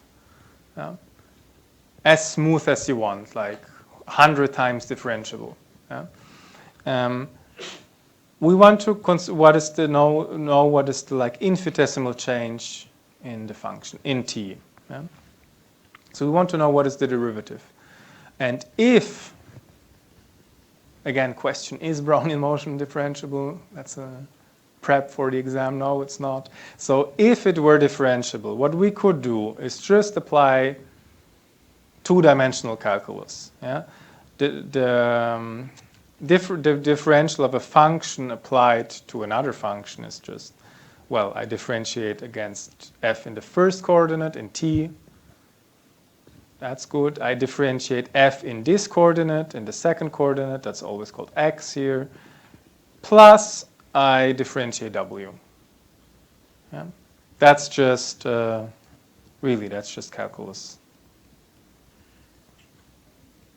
Maybe in a different notation than you've seen it, judging by the faces. But that's really just calculus, high school calculus, differentiate a function with two inputs. Yeah? The problem, of course, is that this doesn't exist. And what turns out is that the Ito formula has a second correction term. Yeah? So intuitively, what you would assume here, well, okay, that this is white noise, as we called it before, so I expect that this is just Wt formally, and indeed it is. Yeah, so that's just like stochastic integral. But crucially, there's the second derivative of f in the state variable appearing as well. Yeah. So this is the new calculus that I was talking about from the beginning of this lecture. Yeah? So if you want to differentiate, or if you want to infinitesimally see what the different behavior of a function of Brownian motion is, you cannot rely on calculus, classical calculus. You will also need this second weird term as well. And I'm going to explain why that appears. Okay, first of all, this is often Ito's formula. You will see three different notations of Ito's formula. One is the one I just gave here. Yeah? The other version of Ito's formula that you will find in textbooks is essentially this here. Increments squared infinitesimally behave like dt. Sometimes you will see a table dt, dt, dw, dw. You will see like 0, 0, 0 dt, something along these lines. Yeah. And the formula which actually makes the most sense. So this is a neat way of writing this Ito's formula I present here in the white box. But the formula that makes actually the most sense is this one. Here everything is really well defined. Yeah? That's if we can, because here we have seen we can integrate against Brownian motion. Yeah? So if you want to compute the function f at time t and wt, it's the same as f of the prior time. So of course t is larger than s, so s is smaller than t. Yeah. So this here would be just okay. I'm still not getting used to not having a laser pointer. It's a bit. Let's see how long it will take me. So this first term here would be just classical calculus if f wouldn't depend on w. This would if w were continuous, and this here is this new term. So another deterministic du correction term appears. Yeah? And to give you an example, because examples are important, and we will do a lot of examples for Ito's formula. It really appears in every calculation that you make. Just consider the square. So f doesn't depend on t, simple function. So if I want to compute wt square, so that's, can you see the, actually, you can see also in the back. Can you see where my, okay, cursor is? Okay. So f of w0 is just 0, yeah, by definition of the Brownian motion. The derivative of this guy against t is 0. It doesn't depend on t. Now the derivative against x is 2x. So crucially, this here is a mistake. This should be the Brownian integral. Yeah. And the second derivative is 2 times 1/2 is 1. So I have integral 0 to t 1 du is t. So this is this term. So you see, it looks very, very different than what you would expect. And that's the truth. Like, this is, like, how should I explain that? Yeah, we will see that Ito's formula, we will see the reason for Ito's formula. Why we need this term, actually. It's not something that or people just came up with because it's reasonable. It's, the maths tells you that's what you need. Okay.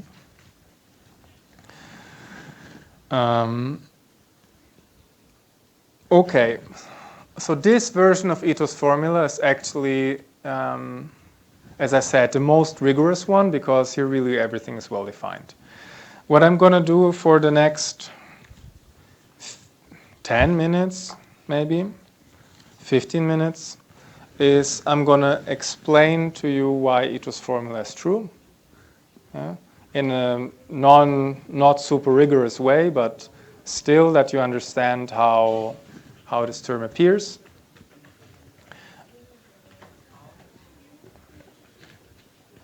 And otherwise, are there questions before going to the proof or the sketch of the proof?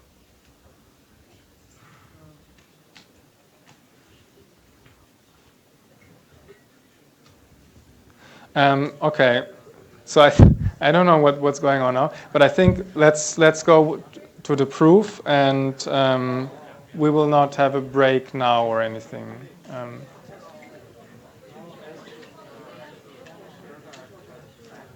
So what is going on? Sorry, I'm a bit confused. Okay. So why is Ito's formula true? Why is, where does this second dt term come up with? Now, formally, what you do is Ito's formula is proved using a Taylor expansion. Yeah? And what you do, I mean, you want to understand infinitesimal changes. So what you add to f is a small perturbation in t. Delta t is small. That's like a small number, just as epsilon before. So what I do is a Taylor expansion, but I don't stop at the linear term. I do a Taylor expansion to higher orders as well. So it's just the value at t plus the derivative of t times this delta t term plus delta w term plus delta t square. That's the second order Taylor expansion, delta w square, the mixed term, plus higher order term. So higher order means delta t to the power 3, etc. Yeah? And now let's formally compute what this derivative is. And maybe one important, or the strategy here is the following, or the important insight is the following. If I want to compute this term, yeah, let's have a look what appears with this term here. Yeah? So if I have whatever here, so this delta square f divided by delta square t times delta t square divided by delta t, the square cancels. And as delta t goes to 0, like on a very small time scale, this is also almost 0. So all terms which are higher order than linear in delta t, they will disappear. Yeah? Taylor is a linear approximation. So everything that is quadratic or higher order we don't care about it. That's the crucial insight, and we will see how to make this work to get Ito's formula.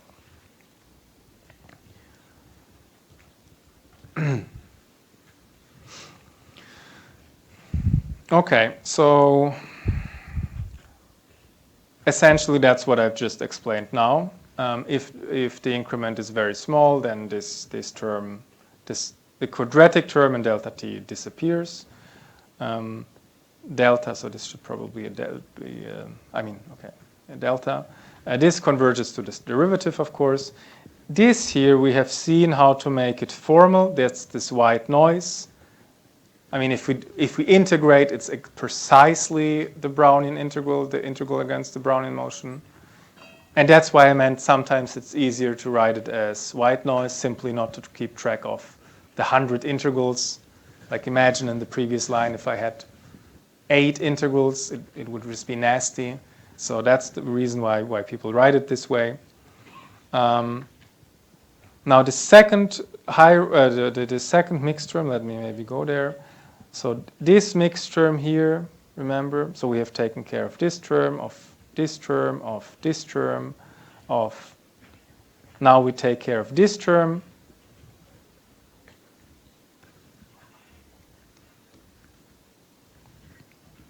This is also 0 because the Brownian motion is continuous. So increments are, I mean, they will converge to 0, right? If you have an increment t plus delta t, and if delta t goes to 0, this will converge to 0. So we have taken care of all the terms. All these terms are 0 except this term is the one that we still need to take care of. And that's the term that will give us the second. That's the term that will give us the second correction in Ito's formula. And what we're going to do is demonstrate that this here holds. So if I integrate just the deterministic function here, yeah, against increments against Brownian motion square, it will be precisely normal integral against ds. Yeah? And that's, you see, like that's the other way of writing Ito's formula, essentially. Yeah, that's why, I mean, people are lazy in general, so neat ways of writing are just how you end up using this formula, actually.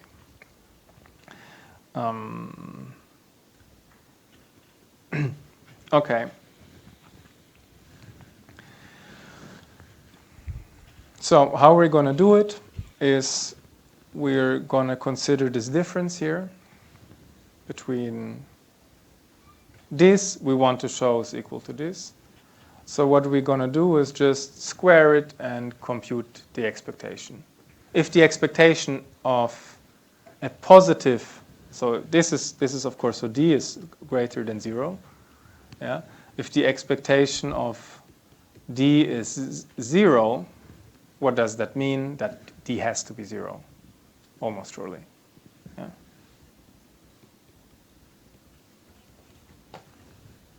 Because, I mean, if d would be positive with certain probability, then the expectation would always be larger than 0. Okay, so again, integrals are always limits of these Riemann approximations. So that's, maybe let me take this color. Integrals are always limits of Riemann approximations. Yeah, so that's the first and second inequality. And I always can take limits outside of the expectation. Yeah.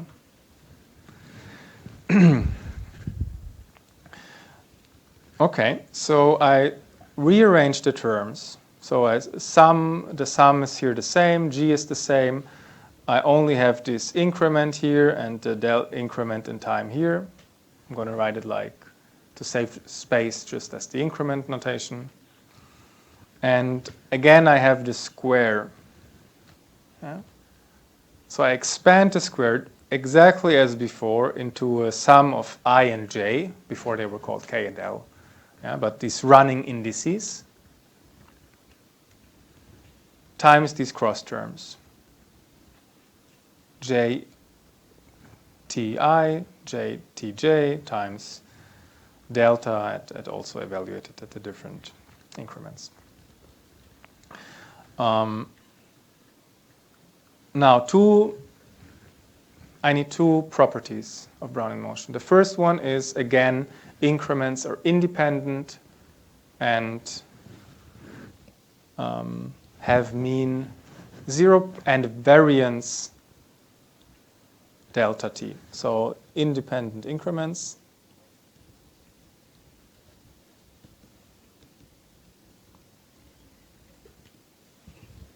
and expectation of, so independent increments tells me that the expectation of this product is the product of the expectation, unless I have I equals to j.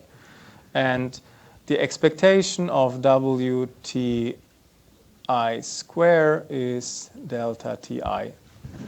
That was the property of Brownian motion. Increments have variance, the increment in time.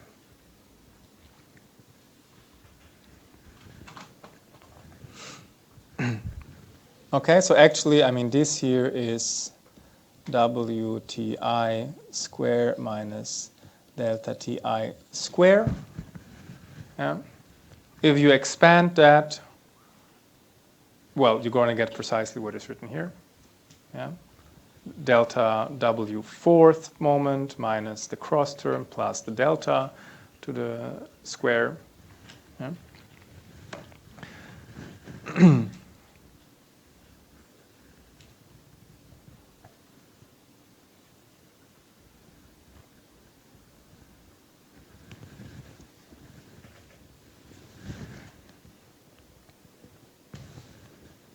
Okay, now to complete the proof, or are there questions for these slides? So there will be like one formula on the next slide, and then we'll be done. But so far, so clear?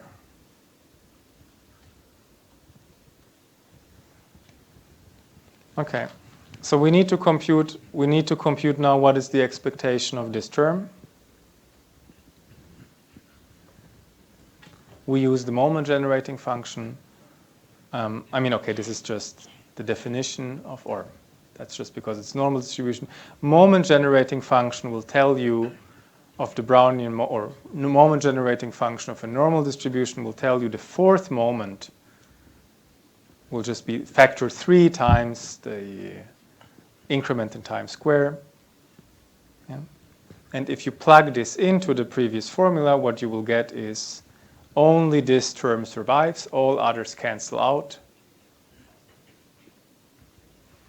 And that's the proof. Because like if delta ti is like 1 over n, and you sum from I goes from 1 to n minus 1 g of ti times 1 over n squared, I mean, this will converge to 0. You have n here, you divide by n squared, it will converge to 0. Just think, okay, just think, if this is 1, then you will get n times 1 over n squared. It's just 1 over n goes to 0 with a finer and finer grid.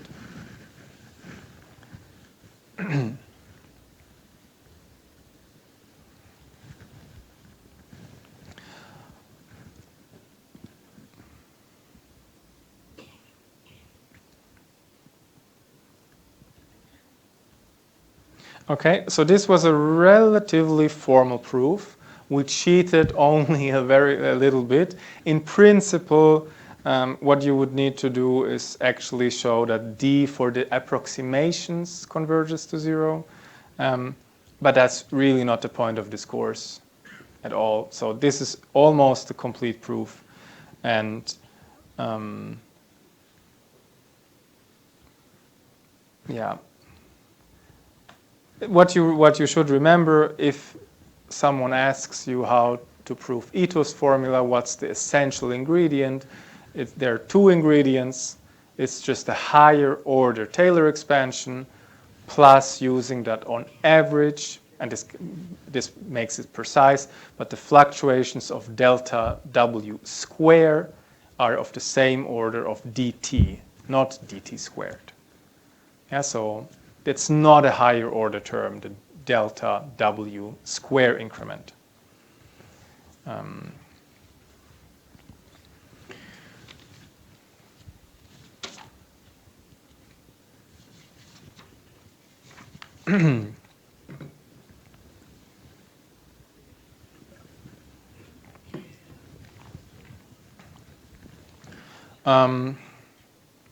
I'm probably going to repeat some of this next week as well, because this is so fundamental. So if you haven't understood it today, read it until next week, the slides from this week, and next week we will go through parts of it again at least. How do we use Brownian motion? Yeah. So the two very first examples. And one first example of Ito's formula, other than the, well, sort of or not very interesting example that I showed previously. So in analogy, we want to do something similar to like what you would do in physics and biology always. Describe evolution by, well, infinitesimal change. So here you would have just this Gaussian, and now a deterministic ordinary differential equation. Yeah, just growth is always proportional to mu and time increment. So this is nothing new for you. You've seen this many times. It's standard calculus. The solution here of this equation. There's nothing of this course. I mean, this is completely independent of what we've done today. The solution of this equation will be just this one. Right? How do I verify it? I differentiate against t. Well, it will be precisely what I have in this differential equation. Now, if we would like to model this add noise to this problem, then we would write it as follows. So the incremental evolution of this, say, stock price has two components. First, the drift component, mu, plus a volatility component, sigma. Yeah. And of course, I mean, in principle, this all can depend on t, and it could also be a volatility that depends on the state and so forth. But that's the very first step here. So what we've seen now, the difference here is, you see here on the right-hand side, first of all, the blue line is the one previously, no randomness. And on the right-hand, on the other paths that you see are the evolution of this ODE. So you see there's randomness, and it also makes a lot of sense. The variance here is not as big, I multiply this, I have a sigma times the Brownian motion. The variance here is t, so it will increase. Yeah, so I just have a drift and, well, of course, increasing volatility. Absolute volatility. And as a sanity check, we know what's the distribution of this guy. A normal distribution with mean, well, x0, which in this picture is 0 actually, mu times t, and variance sigma squared. So that's the distribution. If we let this run many, many times and plot the cumulative values that we will see at the final time, that's sort of the diagram that we will get.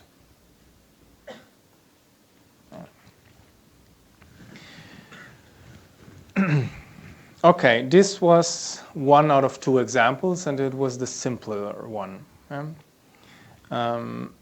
Now, the second and important example that will have one very important thing to remember. So here, first again, consider the deterministic setting. You have, well, a population growth model essentially that describes you. Okay, I have a number of population. That would be the growth rate. What's the solution of this differential equation? This thing here. Yeah? How do I verify that's the solution? I just differentiate. I'm going to repeat this because in the next slide we will see that also in the Brownian setting, that's the same strategy. Yeah. So now let's do the same ODE. So this would be, well, actually the Black-Scholes ODE, SDE. Yeah? So again, I have a drift proportional to the state. I have a variance proportional to the state, some initial value. And if I just solve it naively, what I would expect is, okay, from classical calculus, this would be the solution. Yeah? Just as before, right? This should be the solution. I integrate dt, I integrate now dwt, I expect this to be the solution.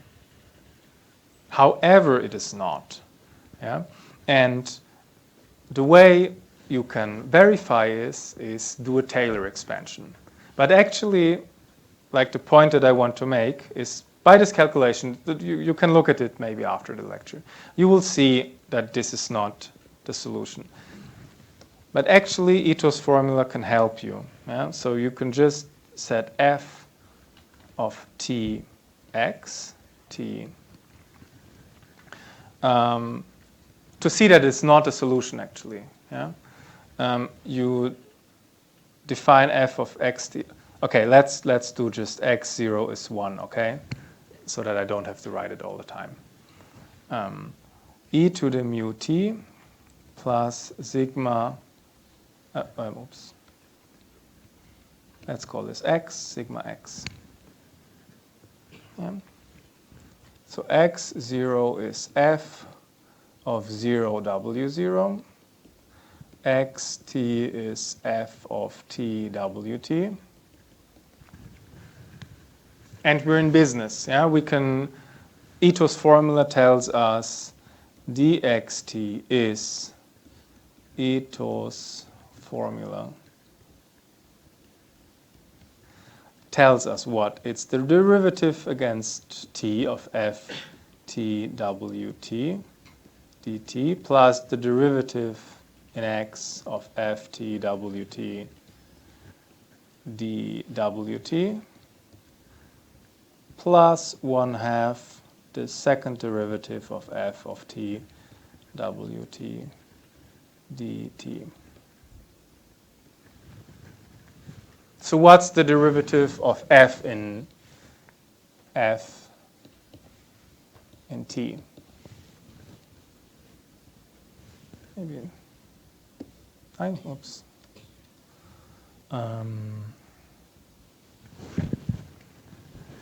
Okay, this is very different from the iPad, this device. The derivative of f is, this is the function f.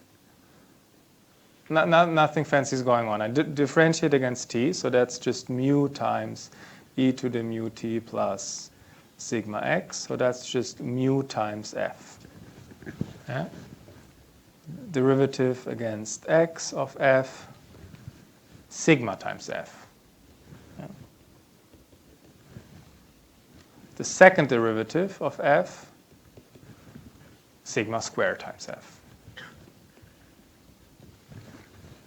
Okay, so now let's, and also f is just x, f of t, wt. So this here, what I end up is mu times f of t, wt, dt plus, this is xt, plus sigma f of t, wt. Again, this is xt, dwt, plus 1/2 sigma square f of t, wt, dt. So this is mu xt plus 1/2 sigma square xt dt plus sigma xt dwt.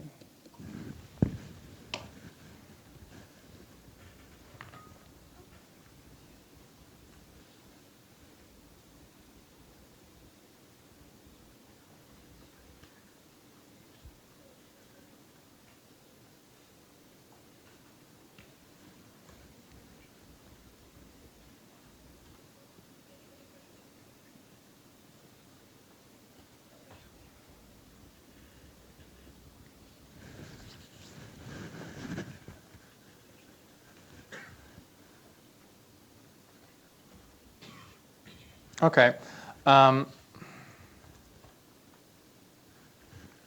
So on the next slide, you have a by hand differentiation that this doesn't hold, but essentially it's just reproving Ito's formula in some way. So the message here is, if you want to solve SDEs, for instance, yeah, Ito's formula is the only tool that you have essentially. Yeah? And by the way, like if you've never done solving ordinary differential equations or so, the way it works, yeah, is you have some candidate that you essentially guess, yeah, make an educated guess, and then you verify. Like there's no like generic way how you can solve ordinary deterministic differential equations. And similarly, there's no way to solve stochastic differential equations. Yeah? It's just gaining experiences. Certain equations have certain formulas that you will get accustomed to, but how to prove it is always by verification. So if I ask you to prove that, so prove this, yeah?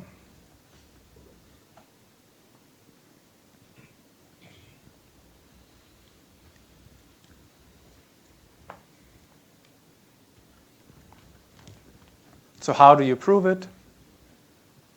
Someone can say something. Yes, exactly. You do the same thing that I did before, two slides ago, just with this different function f. Yeah, that looks slightly different. And you will see that this function, Ito's formula will tell you that this x here satisfies this SDE. Yeah.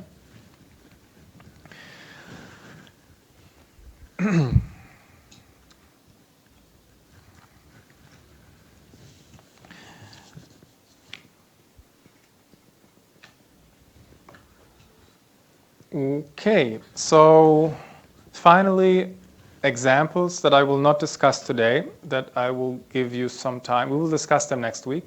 I will give you some time to think about them, to solve them yourselves. Yeah, just a hint now. Yeah. Again, all of this is Ito's formula. Like this is an application of Ito's formula. So how do you solve, and by solve I mean rewrite this in a different way. How do you solve this stochastic integral? Partial integral. It depends on what you mean. So what you do is Ito's formula Ito's formula, and this will have several components, and one component of Ito's formula has this partial derivative as a component. Yeah? Delta x f dw. All other four components are not a stochastic integral. So what you do is you search for a function f, search f such that f is t.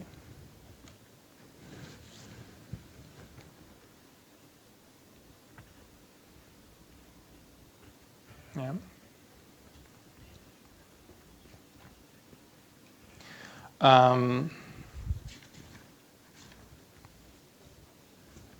Yeah, so use Ito's formula to rewrite these expressions, play with this a bit.